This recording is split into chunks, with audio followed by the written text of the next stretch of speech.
Myself Kulbir Kadyan, Assistant Professor of Chemistry from Government College Israna.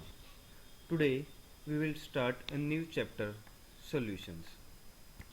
In solution, as we know all are aware about what is solutions, but we will start from basics. जैसा कि हम सब जानते हैं solution करने से पहले हमें जो कुछ डेफिनेशंस हैं उनके बारे में बताना चाहिए. सॉल्यूशन आपका क्या होता है? होमोजीनियस मिक्सचर होता है आपका दो या दो से ज़्यादा कंपाउंड्स का. अब उसमें आपका दो टर्म आती हैं, एक आपका सॉल्वेंट, एक सोल्यूट. जो आपका सॉल्यूशन में जो मोस्ट अब्यूडेंट कंपोनेंट है, जो ज़्यादा अमाउंट में प्रेजेंट होता है, उसको आप बोलते हैं सॉल्वेंट. और सोल्यूट होता है वो कंपोनेंट जो आपका डिजोल्व किया गया है सॉल्वेंट में. मीन्स एक टाइप से जो सोल्यूट है वो क्या होता है आपका कम अमाउंट में प्रेजेंट होता है, मीन्स जिसको डिजोल्व किया जाता है. और सोल्वेंट होता है जिसमें डिजोल्व किया जाता है. आपका एक टर्म आती है आपकी सोल्यूबिलिटी. अब ऐसे ही सोल्यूबिलिटी क्या होती है कि जो मैक्सिमम अमाउंट सोल्यूट का that dissolve in a fixed quantity of solvent at a given temperature. अब वो क्या होता है आपका सोल्यूबिलिटी. जैसे कि आपका अगर कोई फिक्स आपका अमाउंट है आपका सोलवेंट का किसी गिवन टेम्परेचर पे, जो उस किसी सोलवेंट का मैक्सिमम अमाउंट उसमें डिजोल्व हो सकता है, वो उस सोल्यूट की क्या हो जाएगी?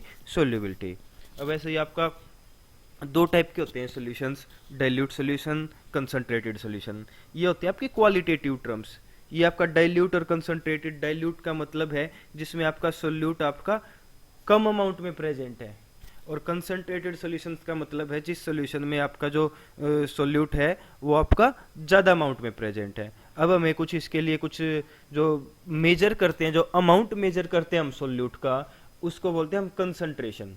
कंसंट्रेशन से आपका मेजर करते हैं आपका अमाउंट ऑफ सोल्यूट. कि कंसंट्रेशन क्या निकालती है आपकी कि सोल्यूट कितना है आपका जो गिवन अमाउंट ऑफ सॉल्यूशन के अंदर. सपोज आपका 100 ml या 1 लीटर सॉल्यूशन है, उसमें सोल्यूट कितना है वो कैसे पता चलता है? वो पता चलता है हमें कंसंट्रेशन से. अब ये डिफरेंट यूनिट्स हैं आपकी कंसंट्रेशन की, जैसे mass percentage, percent weight by volume, percent weight by percent volume, percent weight by volume, percent volume by volume, percent volume by weight, molarity, molality, mole fraction, parts per million, parts per billion, etcetera. Like mass percent, first unit is mass percent. As we know about what is mass percent, mass percent क्या होता है कि mass of solute present in 100 gram of solution. कि 100 ग्राम अगर solution है उसमें solute का mass कितना है, इसको आप परसेंट वेट बाई वेट भी बोलते हैं. इसमें मीन्स आपका जो सोल्यूट है उसका भी आप वेट, उसको भी आप वेट की टर्म्स में ले रहे हैं, और जो सॉल्यूशन है उसको भी आप वेट की टर्म्स में ले रहे हैं. मीन्स दोनों आपके क्या है? सॉलिड है आपका, तो आपका ग्राम में लेके चल रहे हैं एक टाइप से. आपकी मास परसेंट क्या होगा? Gram of solute present in gram of solution into 100. ये आपका हो गया मास परसेंट. मीन्स आपका अगर टोटल 100 मान लिया जाए सॉल्यूशन को, तो उसमें सोल्यूट के कितने ग्राम्स है वो आपका होता है मास परसेंट. परसेंट हम जैसे भी निकालते हैं वो निकालते हैं हम कि आपका जितना सोल्यूट का मास है डिवाइड बाई सॉल्यूशन का मास है, उसको अगर वेट है सॉरी, उसको अगर 100 से मल्टीप्लाई करें तो परसेंटेज आ जाएगी. नेक्स्ट, जैसे आपका ये न्यूमेरिकल से बता रखा है, आपका मास परसेंट निकालनी है अपने 10 ग्राम शुगर की जो 100 ग्राम वाटर के अंदर डिजोल्व है. अब शुगर का मास है 10 ग्राम, वाटर का मास है 100 ग्राम जो ले रखा है, तो सॉल्यूशन का कितना हो जाएगा? 10 ग्राम शुगर का, 100 ग्राम वाटर का, तो शुगर का कितना हो गया? 110 ग्राम. अब मास परसेंट क्या होता है? Gram weight mass of sugar, sugar का निकालना हमने मास परसेंट, क्योंकि सोल्यूट शुगर है, तो grams of sugar divide by gram of solution into 100. 10 divide by 110 into 100, तो ये 9.09% आपका क्या हो जाएगा? शुगर हो जाएगा. सेकेंड है परसेंट वेट बाई वॉल्यूम. जब आपका सोल्यूट वेट्स में और आप जो सॉल्यूशन है उसकी आप ले रहे हैं वॉल्यूम, कि आपका वेट बाई वॉल्यूम परसेंटेज का मतलब है कि आपका कोई मास है सोल्यूट का, वो 100 पार्ट्स ऑफ वॉल्यूम में कितना डिजोल्व है. तो परसेंट वेट बाई वॉल्यूम का क्या होता है? सेम रहेगा, सिर्फ आपका जो जहाँ पे हम मास ऑफ सोल्यूट तो आपका एज इट इज रहेगा ग्राम, जहाँ पे हम मास ऑफ सॉल्यूशन ले रहे थे उसकी जगह वॉल्यूम ऑफ सॉल्यूशन लेंगे आप सेंटीमीटर क्यूब में. वॉल्यूम ऑफ सॉल्यूशन ले ली इनटू 100, तो ये आपका आ जाएगा percent weight by volume. Next है परसेंट वॉल्यूम बाई वॉल्यूम. इसमें आपका सोल्यूट की भी वॉल्यूम निकाल रहे हैं, आप सोल्यूट की भी वॉल्यूम निकाल रहे हैं कितनी है, और सॉल्यूशन की भी आपकी क्या है? वॉल्यूम दे रखी होगी. तो परसेंट वॉल्यूम बाई वॉल्यूम क्या होता है, volume of a solute dissolve पर 100 parts by volume of a solution.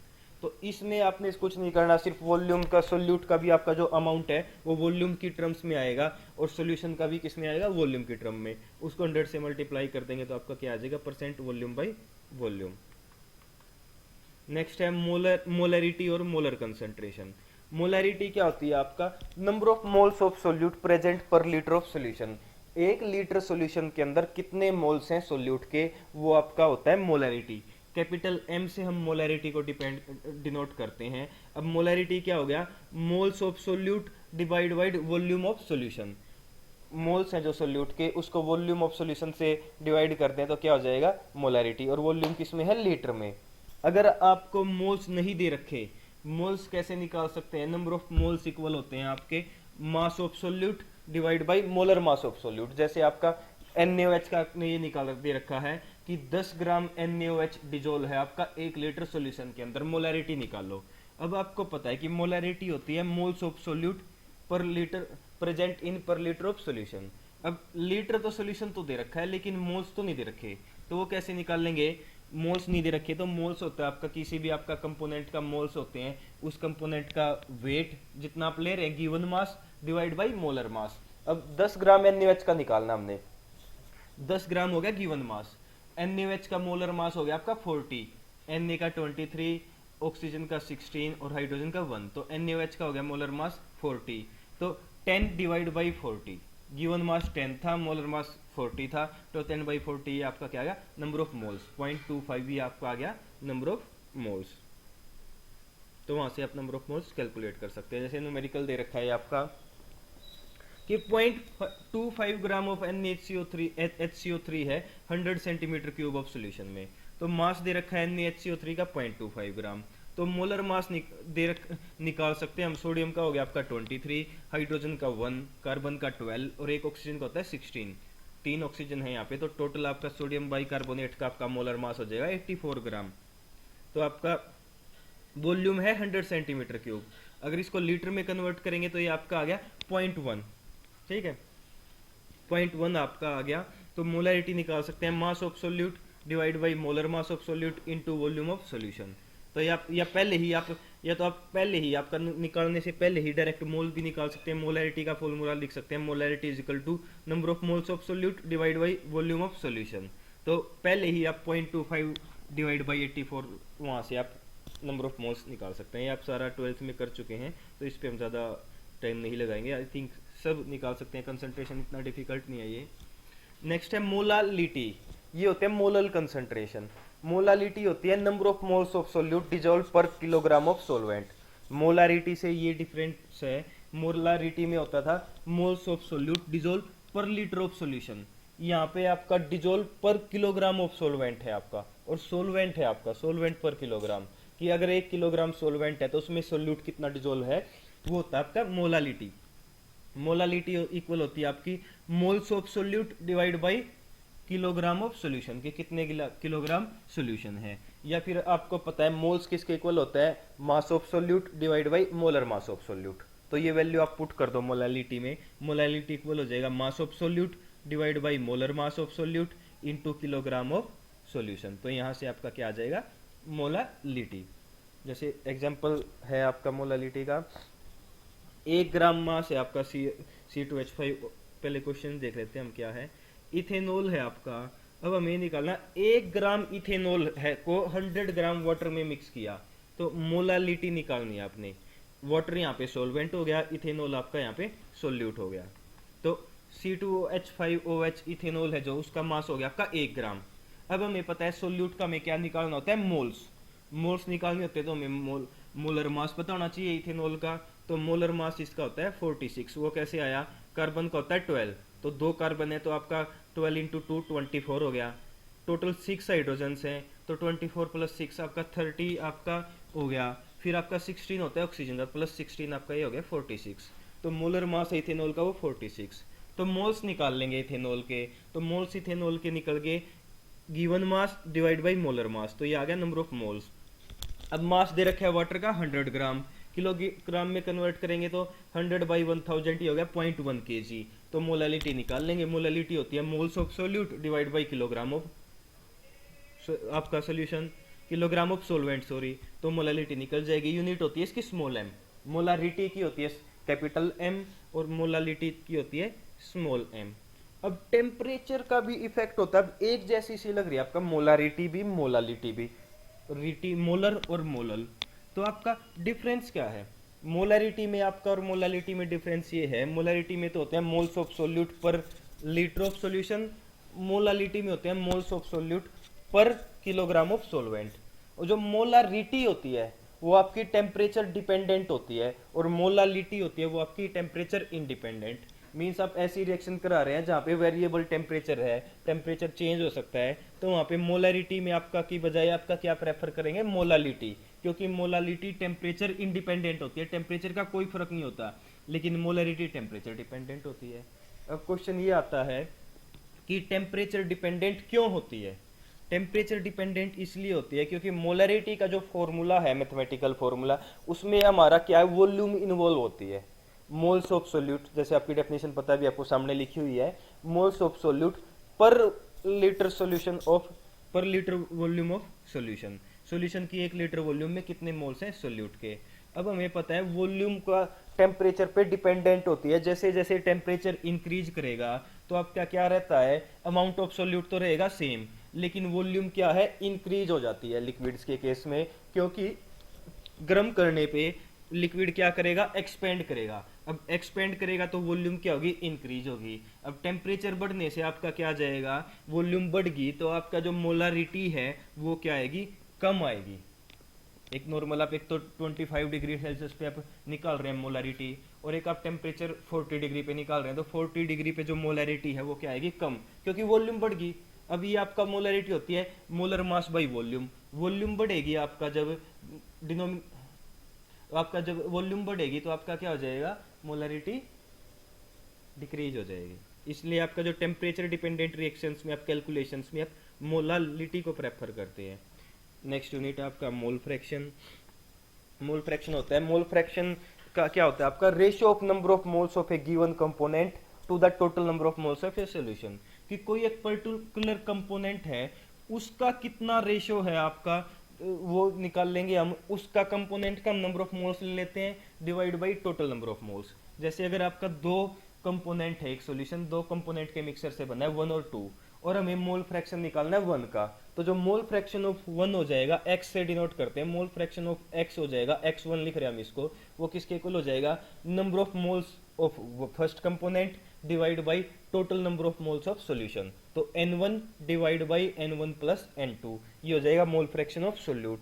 अब मोल फ्रैक्शन ऑफ सोलवेंट निकालना आपने, जैसे सपोज x2, हम सोलवेंट को नाम दे रहे हैं 2, तो x से डिनोट करते हैं मोल फ्रैक्शन को, तो x2 हो जाएगा। जैसे सोलवेंट का अगर मोल फ्रैक्शन निकाल रहे हैं तो हो जाएगा number of moles of solvent divide by total number of moles of solution.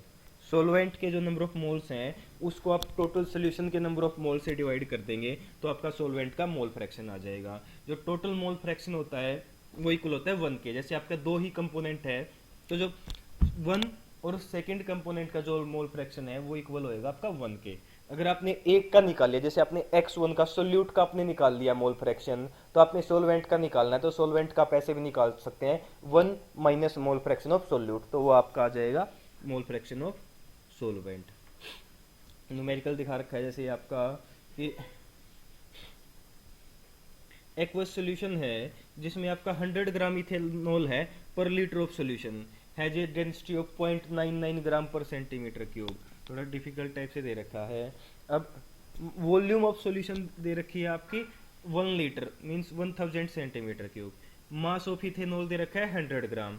अब मास निकालना अपने सॉल्यूशन का, क्योंकि सॉल्यूशन की यहाँ पे दे रखी है वॉल्यूम, और आपने चाहिए मास, क्योंकि मोल फ्रैक्शन में तो हम क्या लेते हैं? नंबर ऑफ मोल्स लेते हैं। नंबर ऑफ मोल्स इक्वल होता है आपका given mass divide by molar mass. तो मास निकाल लेंगे, मास इसको इक्वल होता है डेंसिटी इनटू वॉल्यूम, क्योंकि डेंसिटी इक्वल होती है आपकी मास बाई वॉल्यूम, तो मास निकालना आपका डेंसिटी इनटू वॉल्यूम, तो मास आ गया सॉल्यूशन का।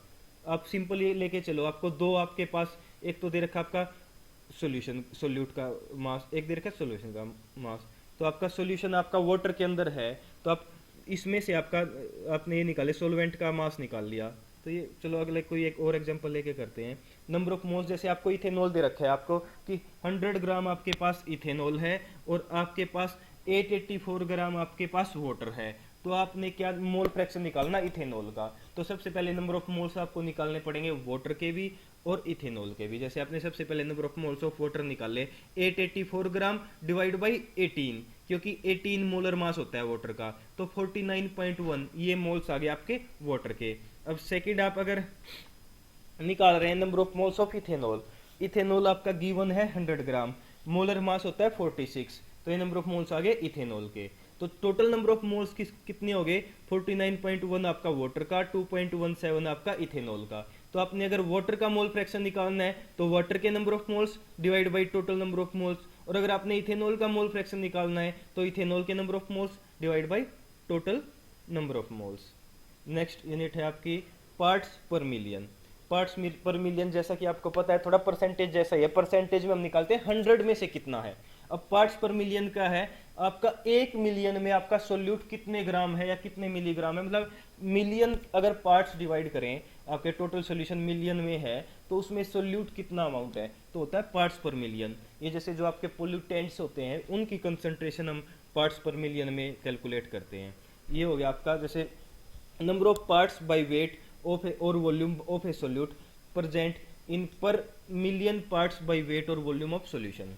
जो मास या वॉल्यूम है जो सोल्यूट की वो कितनी है डिवाइड बाय मास और वॉल्यूम ऑफ सॉल्यूशन इनटू में 10⁶, मतलब 1 मिलियन में कितने पार्ट्स हैं, बाय वेट भी हो सकता है वो, बाय वॉल्यूम भी सोल्यूट के 1 मिलियन में, तो हो जाएगा पीपीएम। जैसे परसेंटेज में हम 100 से मल्टीप्लाई करते हैं तो मिलियन के लिए पीपीएम के लिए हम 10⁶ से मल्टीप्लाई कर देते हैं, ये आपका पीपीएम। जैसे नॉर्मली एयर में जो कंपोनेंट है पोल्यूटेंट है, स्मॉल अमाउंट में जो गैसेज प्रेजेंट होती हैं उनको हम पीपीएम में मेजर करते हैं। जैसे ये रिपोर्ट किया एक एटमॉस्फेरिक केमिस्ट ने कि आपका 1 लीटर एयर में आपका 3.5 गुणा 10⁻⁴ सेंटीमीटर क्यूब इतना कार्बन मोनोऑक्साइड प्रेजेंट है। तो कार्बन मोनोऑक्साइड की यूनिट निकालनी है, कंसंट्रेशन निकालनी है पीपीएम में, तो हम volume of carbon monoxide in centimetre cube divide by volume of air in centimetre cube और 10⁶ से मल्टीप्लाई कर देंगे। अब 3.5 इंटू 10⁻⁻⁴ था आपका वॉल्यूम सेंटीमीटर क्यूब में आपका CO का। टोटल आपकी वॉल्यूम होगी एयर की 10⁻³ सेंटीमीटर क्यूब, क्योंकि 1 लीटर था उसको आपने सेंटीमीटर क्यूब में किया तो 10⁻³ सेंटीमीटर क्यूब, 10⁶ से इसको मल्टीप्लाई कर देंगे तो ये पीपीएम में आ गया 0.35 पीपीएम, ये आपका हो गया। ऐसे ही पार्ट्स पर ट्रिलियन भी हो सकता है, 1 ट्रिलियन के अंदर आपका 10⁻⁹ से मल्टीप्लाई कर देंगे कि आपका 1 बिलियन के अंदर कितने नंबर ऑफ पार्ट्स हैं आपके वेट के। इस टाइप से हम निकाल सकते हैं ये सब, बाकी हम नेक्स्ट क्लास में करेंगे। Thank you.